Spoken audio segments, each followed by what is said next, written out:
I find helpful is writing down my list of things to do the day before. So I know what I need to tackle the following day. And I think that's such a powerful technique, right? So then writing it down and having two or three things that's on the list is really important. And then you can use SMART. SMART would be specific, measurable, attainable, realistic, and timely. And taking that one step further, I think the thing that's missing from that is, and what do I need to be able to achieve that? So adding that extra piece in, what's going to get in my way, or what support do I need to achieve that?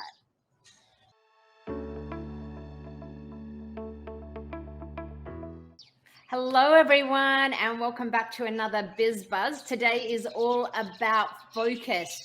We know we have those to-do lists, and getting through them can be really quite the challenge. So I'm Natasha Mitchell, and I'm joined by my good friend, Leigh Mitchell, and we're just talking about focus in real life. So hi, Leigh, how are you? Looks like you're out enjoying the sunshine today. Yeah, well, we're going to talk about the shiny syndrome today. And so I'm shining and I am in sunshine. So I think this will really resonate with everyone when we get into it. Yeah, absolutely. And certainly being outside and in the fresh air and in nature is actually a really great way to get refocused and a bit of a reset and get re-energized. So with the nice weather coming, we all have a chance to do that. As people are joining us today, if you want to jump in the chat and send us a message and weigh in on this conversation, that's amazing. But without further ado, we'll just jump in and sort of share a few. I was reading some interesting articles as we get into this whole topic of focus, and it's something that we kind of all intellectually know, but when we start to apply it in our own daily lives, it can be a bit challenging. So one of the things that, one of the quotes that I read, which was really interesting about concentration,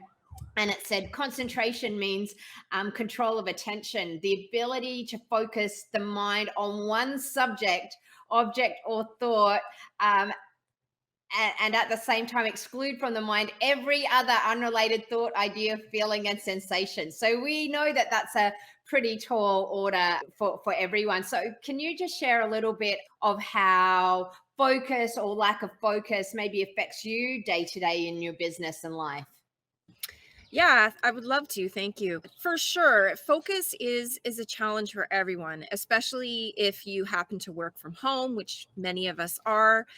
There's just distractions everywhere, whether it be an extra family member who's working in your area, or perhaps a pet, because, we all know about the whole pet surge in the pandemic, and also just focusing on the tasks that you have at hand. There could be many things that you're trying to decide what is the important thing to focus on, and it's not always easy. I often just sort of try to think of, like, what are three things that I really need to focus on today to be successful, right? And one of them, I most definitely has to be focused on my happiness, right? Like, what is some daily thing I can do just to bring more enjoyment while I'm working? So yesterday, for example, I was doing a lot of marking. I've got marking that's due for my courses that I'm teaching at the University of Guelph Humber.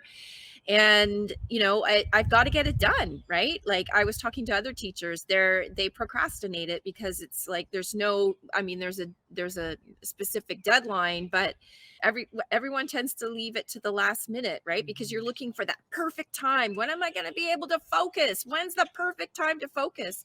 So yesterday I turned on the music and just tried to get into a groove, get into a good flow. But oftentimes, we tend to get focused on the things that maybe are the most pleasurable to do. Maybe it's the stuff that maybe you're like a very artistic person, right? So you spend more time on crafting those graphics if you're an entrepreneur than actually doing the work that's going to land you more thrive financially, right? So you really have to be clear on what is going to get you the most ahead, right? And not go after those shiny objects that could seem pleasurable in the moment, but maybe aren't the things that you should be doing, right? So, like, really getting strategic about what's going to get you ahead both professionally, financially, and, you know, in a pleasurable state as well.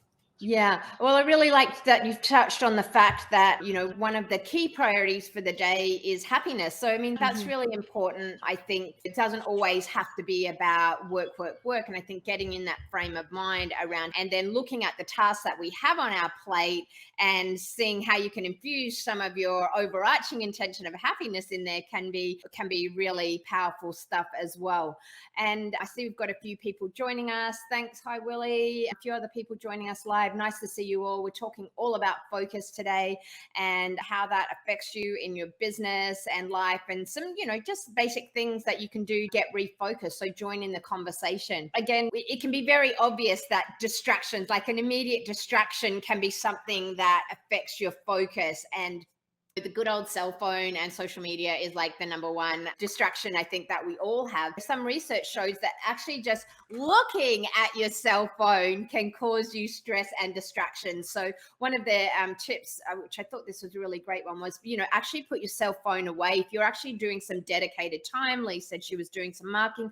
While you're doing that put put your cell phone away for half an hour. It's really amazing how that can help. Some of the other things that we might not realize that are affecting our focus, but just something to be aware of. Like if you're feeling really unfocused all the time, then you might want to think about some other things. So not only the obvious distractors, but not getting enough sleep can impact your focus. We've talked about getting outside and physical activity. That can really have an impact on your focus. And particularly when we're always sitting down at the computer and work from home and lockdowns and all of those things has really impacted that.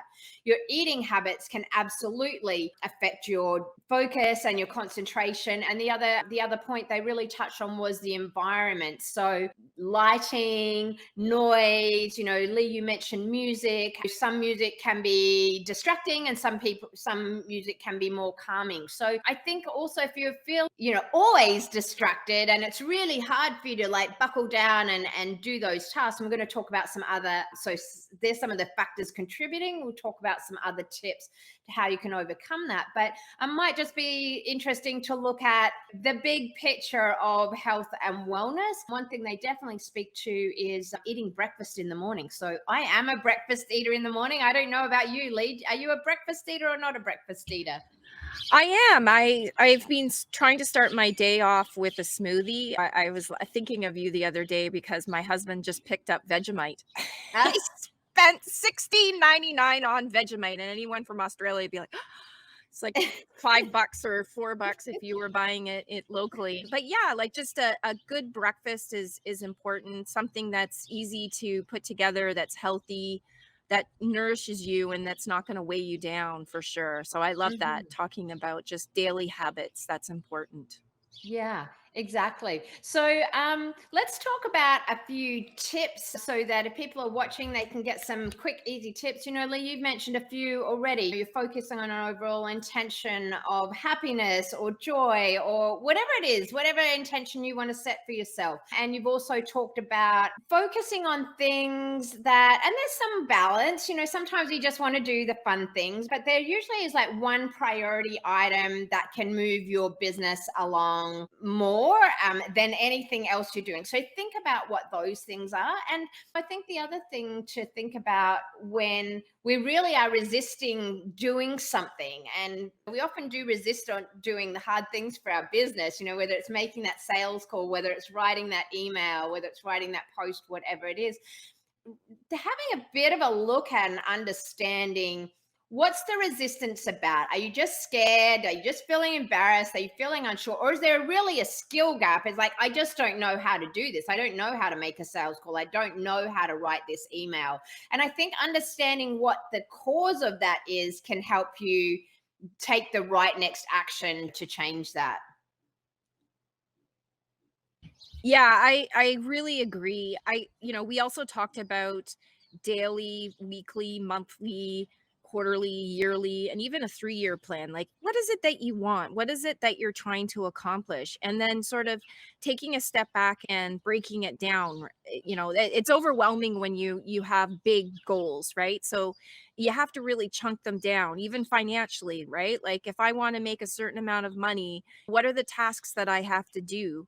So that's important as well. Just really understanding, what you want, um, putting it down on paper, and having specific planning times Yes. to stay focused on what you really want and how you're going to get there, and not letting fear or maybe a negative mindset enter into that. I also liked how you talked about getting enough sleep. I think that's critical. I've been making a point of going to bed earlier lately, and I know the big difference when I change up my routine and do something out of the ordinary, and it can, like, just exhaust you, right? The next day, if you do something like, for example, last Tuesday, I went to a really fun evening networking event with some friends, and I didn't get to bed until about 12:30, 1 o'clock. Well, the next day I was just dragging myself, right? So Yeah. being clear to know, like, play it forward, what's going to happen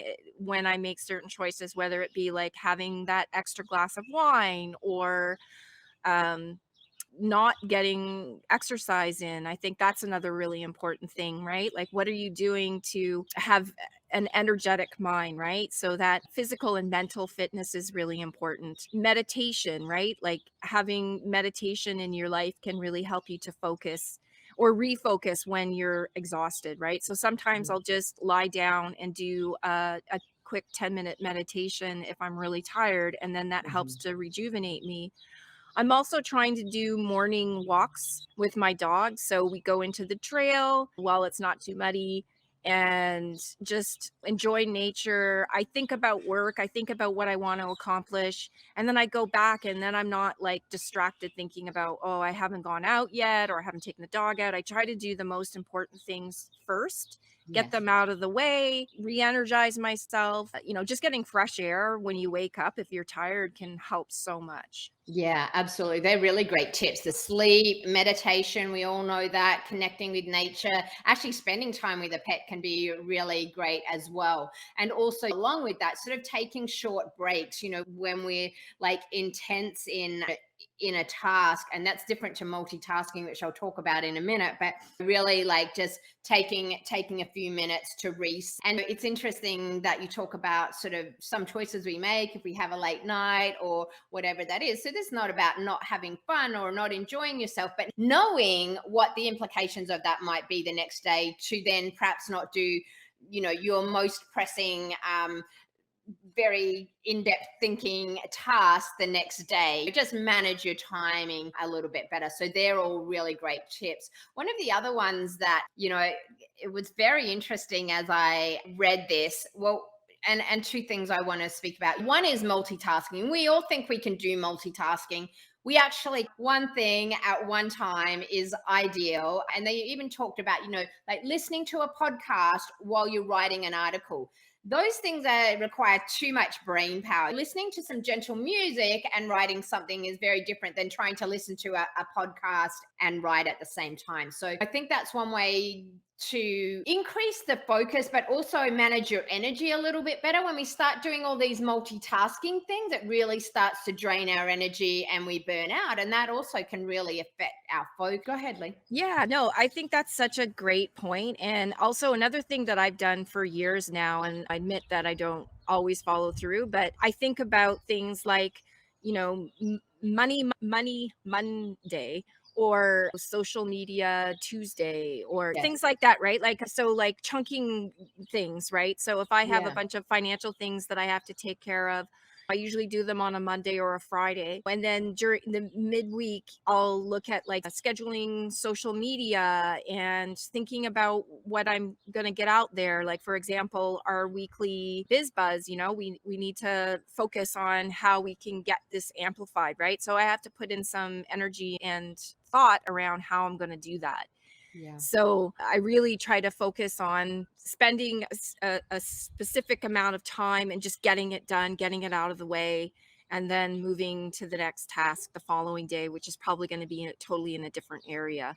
Yeah, that's great. And I see a few people joining us. If you've got Mhm. any tips on some people's Yeah. names I can't see, so just let us know, because we can't always see everybody's names. But Mhm. let us know in the chat if there's any tactics you do to help you with your focus. But yeah, they're all really good things. Theme days, and sometimes, I'm going to talk about this one in relation to the next point I'm going to make. But sometimes actually we just have to discipline ourselves a little bit and say, Mm. this needs to get done today, and I'm not doing anything else until I get it done. And just sit Mhm. down and say, I think giving yourself timelines and say, in the next hour, I'm going to complete this task. You may or may not complete that task, but I think giving yourself a deadline and a set amount of time, not just, oh, I'm going to do this sometime today. No, I'm going to do this, and I'm setting aside 1 hour at 10 a.m. to do this.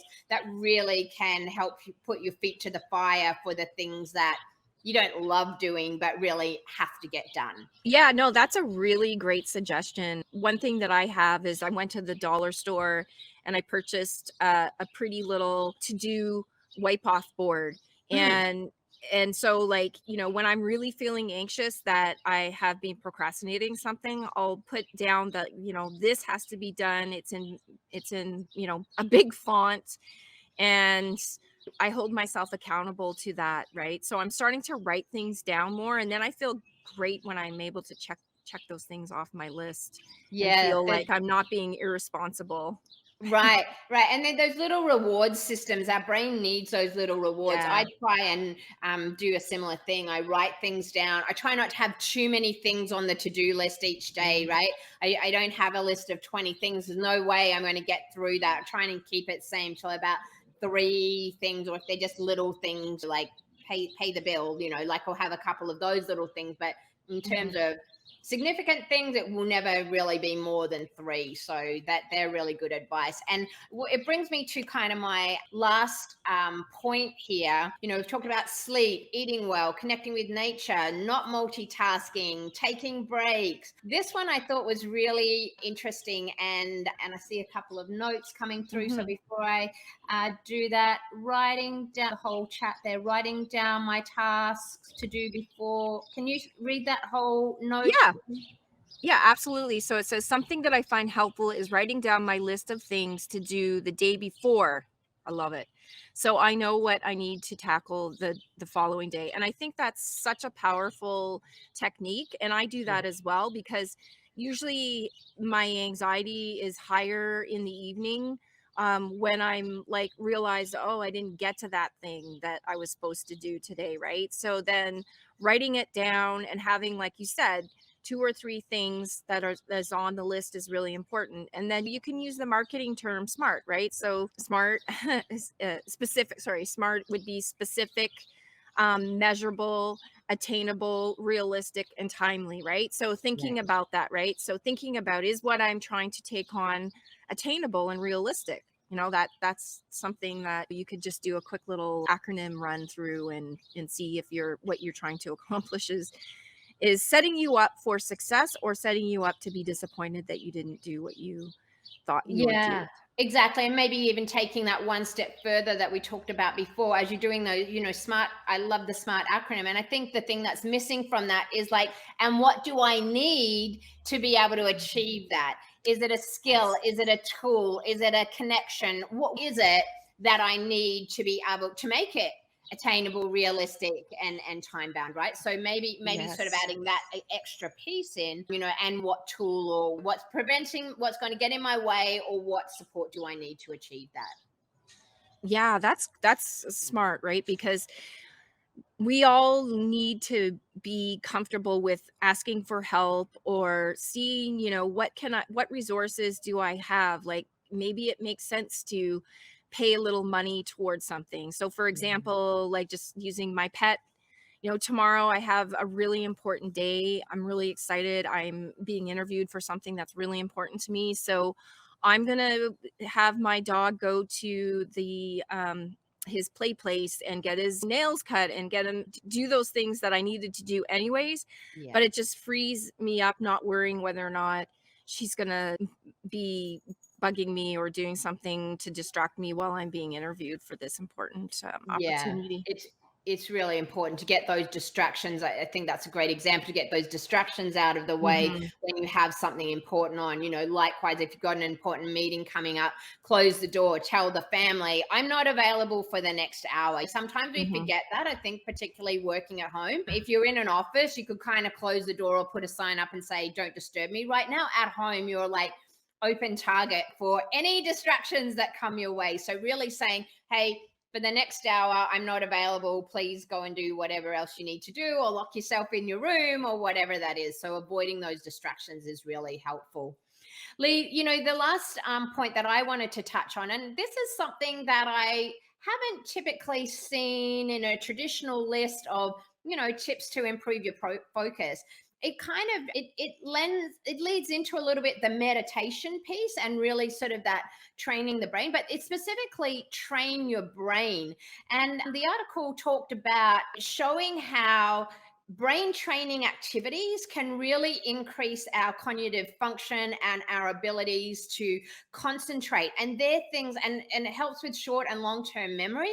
Things like the Sudoku, jigsaw puzzles, maybe it's a Wordle, puzzles like that. It's something that we don't think about super often. So, the brain training. And it was interesting because as I read that, I was thinking about something that I was doing last night. And this is going to sound strange, but I haven't had time for a while to really read. To really read a book. Mm. I've been so bad at doing that, I end up binge watching something on Netflix because it's a little easier, or I scroll through my Instagram, so we're used to these kind of now, these quick sound bites. That's how we're used to getting information. And I love reading, but I hadn't read for a long time. And when I sat down to read, and I probably read for about an hour or so, but I really noticed how I wanted to be distracted to other things, how used to I was, getting like this instant gratification from all of these other things. So I think even the basics of reading for half an hour or however long you want to, but making it a habit to do more reading and more dedicated stretches of time than what we sometimes think into reading on social media is really not.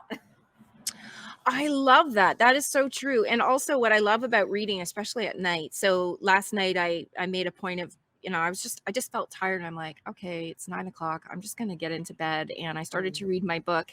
And I read for a half an hour, and then I was like, oh, I really feel tired. So I just went to bed, right? I made sure that before I got into my reading mode, I had brushed my teeth and gotten ready for bed so that I could just turn off the light and go to sleep. And it was refreshing. It helped me to, not with binge watching a show, you tend to maybe watch more than what you meant to, right? Whereas with a book, it's more intent. I don't know. It just feels more intentional because it doesn't like, it's not like another book pops up and says, you should Right. read this book now.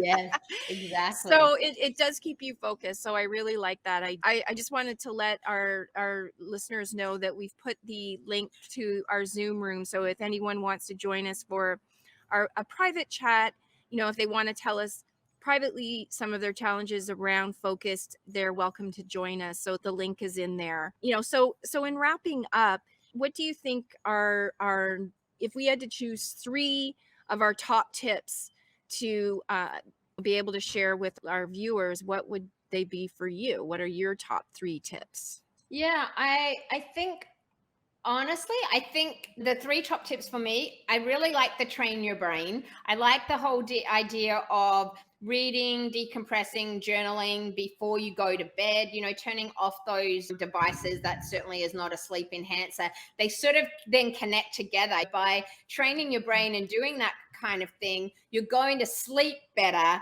You're going to wake and be refreshed in the morning. And I think for me, the number one, I mean, obviously the planning is important, but I think stopping the multitasking and taking regular breaks are probably my top suggestions. Focusing, I mean, we can do everything, but if you just had to pick one, I'd say start with train your brain, because I think everything else is going to like flow from that. Yeah, I How love about, that. how about And you, Lee? Yeah, so I think that's a really important one. Mental fitness is huge, and one of our members, Jessica Watson, she started a new career where she's training people with mental fitness with some proven techniques through, I believe it is Staten University. So one of our members, Jessica, I'm sure she can continue to offer some additional ideas around that. She has an app and it does those things, right? So you have weekly tasks that you have to do to help with your mental fitness. That will also help you with your emotional resilience as well, right? Because we all get really stressed out when we have a lot going on. My number one tip would be, I would say, writing things down the night before, because I am an anxious person. And if I'm feeling like I'm behind, then at least I feel like I have more control. So I would Mhm. say that would be my number one, followed by getting exercise, like having a daily routine that will help me to feel more focused when I do sit down. I'm not distracted thinking about how I should be spending my day. I've been intentional about my day. I'm following my routine. So I know when I play, I know when I work, I know when I exercise, I know when I meditate. So I think those things really help. And we have a couple of more ideas that have come in.